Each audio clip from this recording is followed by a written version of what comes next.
أعوذ بالله من الشيطان الرجيم بسم الله الرحمن الرحيم يا أيها الناس اتقوا ربكم الذي خلقكم من نفس واحدة وخلق منها زوجها وبث منهما رجالا كثيرا ونساء واتقوا الله الذي تساءلون به والأرحام إن الله كان عليكم رقيبا آمنت بالله صدق الله العظيم۔ بر انتہائی واجب الاحترام، قابل صد احترام بزرگوں، بھائیوں اور نوجوان ساتھیوں، آج کے درس میں قرآن مجید کتاب حکمت کی سورہ نمبر 4 سورۃ النساء کے حوالے سے کچھ باتیں آپ کے سامنے رکھنا مقصود ہیں، چونکہ گزشتہ درس سے قرآن مجید کی اس سورہ کے ترجمہ اور تفسیر کے مطالعے کا ہم نے آغاز کیا تھا، اور ابتدا میں چونکہ اس سورہ کا تعارف کرانا بہت ضروری ہے کہ یہ سورہ کتنی اہم ہے، کچھ تعارفی باتیں میں نے آپ کے سامنے رکھیں گزشتہ کل کے درس کے اندر کہ یہ سورہ مدنی ہے، اس کی جو ہے وہ 176 آیات ہیں اور اس کے 24 رکوع ہیں، اور یہ قرآن مجید کی طویل یعنی لمبی صورتوں میں اس کا شمار ہوتا ہے۔ یہ مدنی سورہ ہے، اور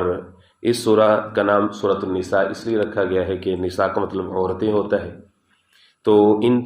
اس سورت کے اندر چونکہ عورتوں کے حقوق، ان کے تحفظ، ان کی ذمہ داریوں کے حوالے سے، ان کی اپنی ذاتی ذمہ داریاں کیا ہیں، اور مرد کا جو اس کے ساتھ ریلیشن بطور بیٹے کے ہوتا ہے یا بطور باپ کے ہوتا ہے، بطور خامن کے ہوتا ہے، بطور بھائی کے ہوتا ہے، تو مردوں کی کیا ذمہ داری ہیں اس حوالے سے۔ اس سورہ کے اندر چونکہ کافی زیادہ تفصیل اس حوالے سے موجود ہے، اس لیے اس سورہ کا نام سورۃ النساء رکھا گیا ہے۔ تو مناسب یہ ہوگا کہ اس سورہ کے جو مجموعی طور پر جو مضامین ہیں، جو اس کے تھیمز ہیں جن کے اوپر یہ سورہ بات کرتی ہے، پہلے اس کے حوالے سے اگر آپ کے سامنے رکھ دیا جائے تو پھر ایک ایک دو آیات کو لے کر کے چلنا قدرے آسان ہو جاتا ہے، خاص طور پر جو اس کا پہلا رکوع ہے اس سورہ کا، اس کی 10 آیات مبارکہ ہے، اور جو ہے وہ اس کے اندر اللہ سبحانہ و تعالی نے جتنی بھی چیزوں کا تذکرہ کیا ان سب کا تعلق حقوق العباد کے ساتھ ہے۔ حقوق کی دو اقسام ہیں، آپ علماء سے سنتے رہتے ہیں، حقوق اللہ اور حقوق العباد۔ حقوق اللہ کہ جس پر خالص اللہ کا حق ہوتا ہے، اگر انسان اس کو ضائع کرتا ہے تو وہ اللہ کا دیندار ہے، توبہ کرے گا، اللہ کے حق کو پورا کرے گا۔ حقوق العباد کہ جن کا تعلق خالص بندے کے حق سے ہوتا ہے، جیسے میاں بیوی کے آپس میں ایک دوسرے کے ساتھ جو حقوق ہیں، اولاد اور والدین کے باہمی حقوق ہیں، بھائی بہنوں کے آپس میں ایک دوسرے کے حقوق ہوتے ہیں، دیگر رشتہ داروں کے آپس میں حقوق ہوتے ہیں، ایک بزنس مین کا اپنے پارٹنر بزنس مین کے ساتھ جو حقوق ہیں وہ بھی حقوق العباد کے ساتھ ہیں۔ اسی طرح سے اونر کے جو ہے وہ ملازمین کے ساتھ جو حقوق ہیں، یہ بھی ان کا تعلق بھی حقوق العباد کے ساتھ ہے۔ قرضے کے جس میں بندوں کا آپس میں دوسرے کے ساتھ حق متعلق ہوتا ہے، چاہے وہ محض جو ہے وہ اس کا تعلق رحم دلی کے ساتھ ہو یا پڑوسی ہونے کے سبب ہو، یا پھر خاص کوئی مالی معاملات یا معاشی معاملات کے حوالے سے، یا فائنینشیل ٹائز اور اوبلیگیشنز کے حوالے سے کوئی ریلیشن ہو، تو یہ سارے کے سارے حقوق العباد کے اندر آتے ہیں۔ تو یہ والا جو ابتدائی پورشن ہے اس سورہ کا، یہ حقوق العباد کے حوالے سے بات کرتے ہیں، اور اللہ سبحانہ و تعالیٰ نے اس کی جو اوپننگ کی ہے وہ بڑی شاندار کی ہے، اس کی بنیاد باندھی ہے تقوی کے اوپر۔ پہلے ہی آیت میں آغاز یہیں سے ہوا، یا ایھا الناس اتقوا ربکم، اے لوگوں اپنے رب سے ڈر جاؤ، تقوی اختیار کرو۔ اس کی وجہ یہ ہے کہ بعد میں جتنے حقوق آ رہے ہیں کہ یتیم بچوں بچیوں کے یہ حقوق ہیں آیت نمبر 2 اور 3 کے اندر، کہ ان کے مال کو ضائع نہ کرو۔ زمانہ جاہلیت کے اندر لوگ کیا کرتے تھے کہ یتیم بچوں بچیوں کو اپنی پرورش میں لے لیتے تھے، اس نیت کے ساتھ کہ ان کے حصے کا مال جو ہے وہ ہمارے قبضے میں آ جائے گا، پھر بچیوں کی آگے شادیاں نہیں کرتے تھے، کیونکہ یہ آگے جائیں گی تو ان کو کچھ نہ کچھ مال دینا پڑے گا، ان کے اوپر کچھ خرچ کرنا پڑے گا۔ اسی طرح سے یتیم بچوں کی پرورش کے حوالے سے اسی پہلے رکوع کے اندر اس حوالے سے موجود ہے، ان کے مال کو نہ کھاؤ، ان الذین یأکلون اموال الیتامی ظلما، جو ان کے مالوں کو کھا رہے ہیں اپنے پیٹوں میں، وہ مال نہیں جا رہا بلکہ جہنم کی آگ جا رہی ہے۔ اسی طرح سے جو شخص یتیم کا کفیل ہے تو اس کے لیے کیا ذمہ داری ہیں، جو اس کی کفالت کر رہے ہیں، جس کے گھر میں کوئی یتیم بچہ یا بچی پرورش پا رہے ہیں. اگر وہ صاحب مال ہے تو اس کو چاہیے کہ اپنے پاس سے ہی اس بچے کو کھلائے. خود صاحب مال نہیں ہے لیکن عزیز رشتہ داروں نے مل کے جو ہے وہ اس کی کفالت میں اس بچے کو یا بچی کو دے دی ہے، اور وہ صاحب مال خود نہیں ہے تو پھر اس کے مال میں سے صرف اتنا لے گا کہ جتنا اس بچے یا بچی کی ضرورت کا ہو. تو اس میں کافی زیادہ احتیاطیں ہیں جو آگے تفصیل کے ساتھ ہم بات کریں گے. پھر اس کے بعد جو ہے وہ دوسرے رکوع کے اندر چل کر کے وہ خالصتاً وراثت کے احکام ہیں کہ بطور وارث جو ہے وہ ایک انسان میت کے ساتھ جو بھی اس کا رشتہ ہے اس تناسب سے اس کا ایک خاص حصہ ہوتا ہے اس کے مال میں سے، وہ وہاں پر پہنچیں گے تو اس کا تذکرہ ہوگا. تو آغاز اللہ رب العزت نے یہ فرمایا یا ایھا الناس اتقوا ربکم، اے لوگو اتقوا ربکم، اپنے رب سے ڈر جاؤ. یہ حقوق انسان ایسے تو پورے نہیں کر سکتا، قانون سب جگہ پہ اپنا کام نہیں دکھا سکتا.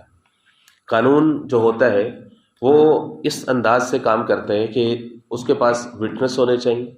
اور پھر جب تک اس تک کسی کی اپروچ نہ ہو، جب تک اس تک کسی کی پہنچ نہ ہو سائل کی، تو اس وقت تک قانون جو ہے وہ اپنا کام نہیں کرتا. قانون جو ہے وہ اتنا حساس نہیں ہوتا کہ وہ جو ہے وہ لوگوں کے مسائل کے ان کے دروازے تک پہنچ کر کے ان سے پتہ کر کے کر سکے.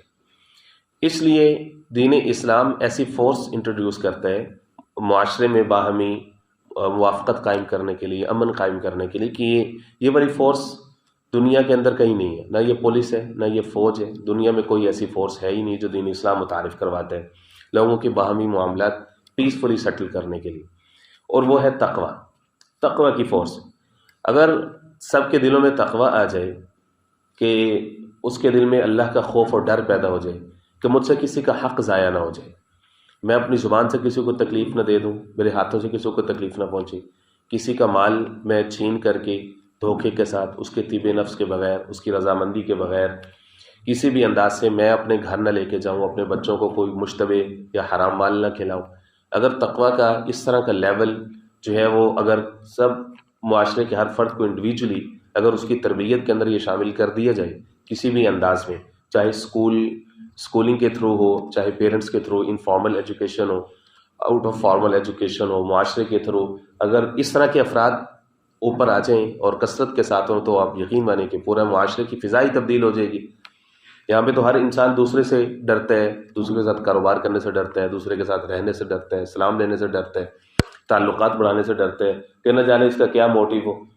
تو یہ سارا کا سارا کیا ہے کہ ایک عدم اعتماد کی فضا ہے، تقوی نہیں ہے. اگر تقوی عام ہو جائے گا، جس کا اللہ رب العزت یہاں سے شروع ہی سورہ نساء کو اس سے کر. اور پھر مزے کی بات دیکھیے کہ یہ نہیں فرمایا یا ایھا الذین آمنوا، قرآن مجید کا عام اسلوب یہ بھی ہے. آگے جو اس سے اگلی سورہ ہے سورۃ المائدہ، وہ یا ایھا الذین آمنوا سے شروع ہو رہی ہے. وہ وہاں جا کر کے ہم بات کریں گے کہ سورہ نساء کو یا ایھا الناس سے شروع کر رہے ہیں. اس میں جو ہے وہ اتنا جنرل ہے ایڈریس، اے لوگو، اے انسانو،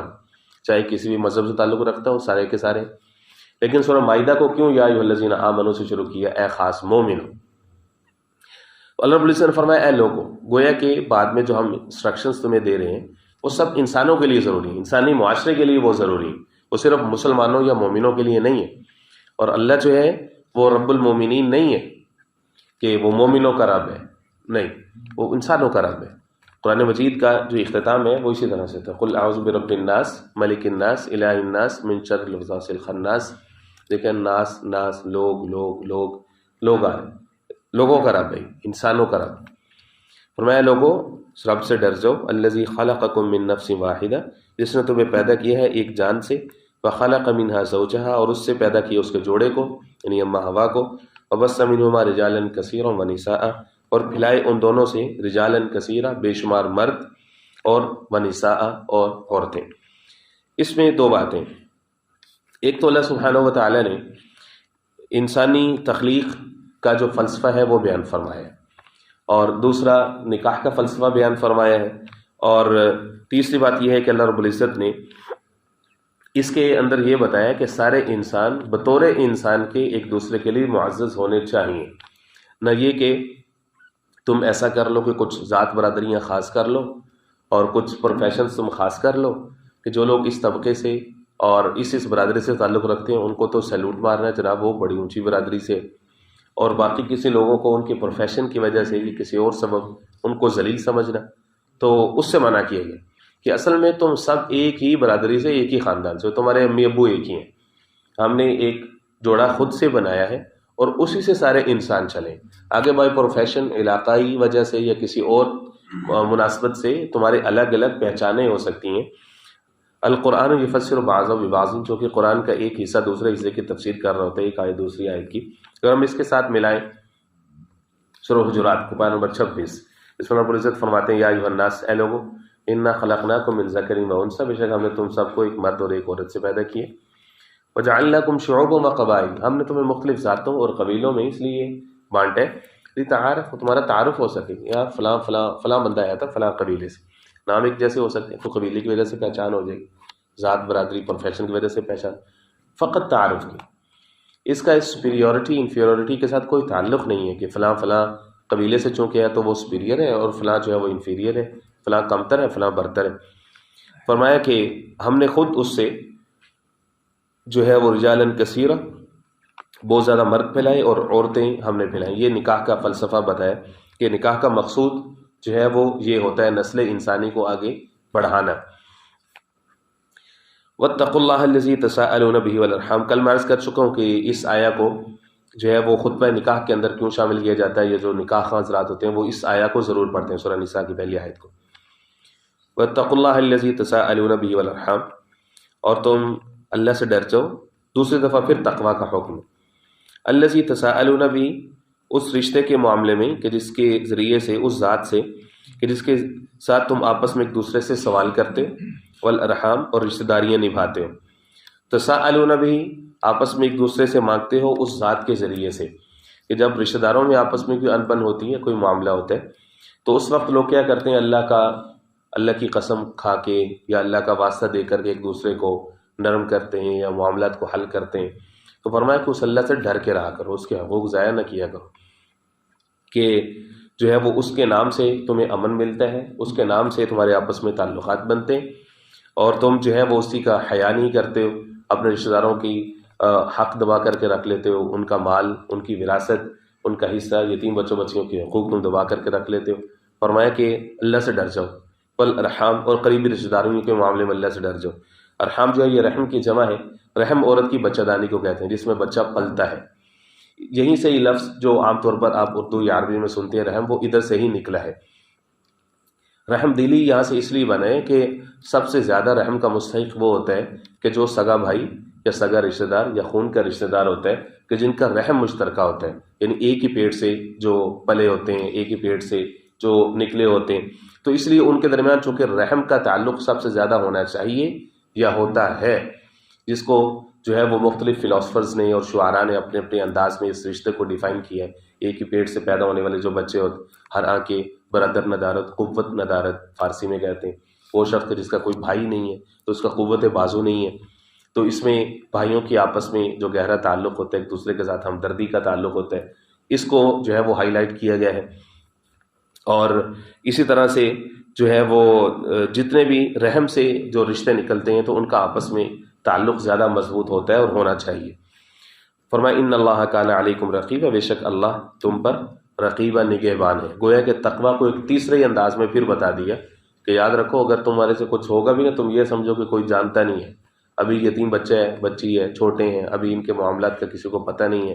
تو میں ان کے ساتھ جو مرضی کر لوں، ان کے مال کو دبا لوں، ان کے ساتھ کچھ بھی کر لوں، یا جی رشتہ داروں میں سے کوئی اتنے زیادہ پڑھے لکھے نہیں ہیں تو میں دستاویزات کے اندر، ڈاکومنٹس کے اندر کوئی گڑبڑ کر لوں، یا کوئی معاملہ اپنے لیے کچھ بھی تم کرو گے، ان اللہ کان علیکم رقیبا، اللہ تم پر رقیب ہے۔ رقیب کا مطلب ہے نگہبان، اللہ کی نظر سے تم جو ہے وہ اوجھل نہیں ہو سکتے۔ بسم اللہ الرحمن، اللہم صلی علی محمد النبی الامی وعلی آلہ واصحابہ وبارک وسلم تسلیما کثیرا کثیرا۔ اللہم نور قلوبنا بالقرآن وزین اخلاقنا بالقرآن وادخلنا الجنة بالقرآن ونجنا من النار بالقرآن،